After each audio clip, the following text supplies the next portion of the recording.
Une note de culture à présent dans ce journal, le grenier de rythme. C'est le nom de l'exposition qui se tient à la galerie Urus. Sur place, des œuvres de plusieurs peintres contemporains du continent et de la diaspora.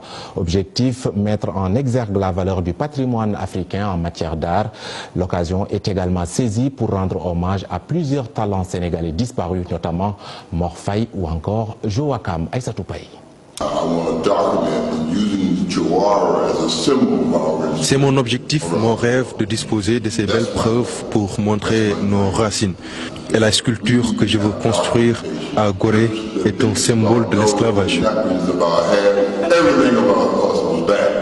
Rythme d'Afrique, rythme d'Amérique, tendance, confrontation, diverses sensibilités pour se retrouver et donner corps et âme à l'art africain. Un grenier des rythmes, une vision commune. Il pose des efforts à faire pour rechercher la diversité et dans la richesse.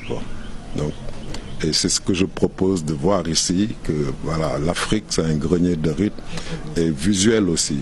Une des particularités de cette expo, la valeur historique de tout un art.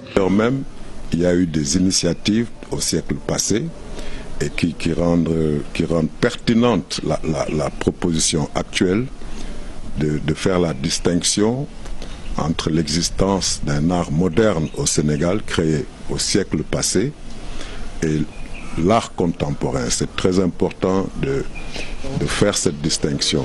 Cet artiste sénégalais aussi expose et met en valeur la femme africaine. Aussi un clin d'œil à la première dame qui est sortie de la région des Grands Lacs. Quand on la tourne un quart de tour, on a un autre profil. Une femme africaine à la tête de la galerie Urus pour, à son tour, valoriser la sensibilité artistique de tout un chacun. Avec le monde moderne, il a fallu changer, donc il a fallu que les Africains s'adaptent aussi peut-être ou s'approprient aussi ces autres formes d'échange avec l'art. Du 7 décembre au 7 mars 2019, l'exposition collective d'artistes d'Afrique et de la diaspora va rythmer la galerie Urus. Après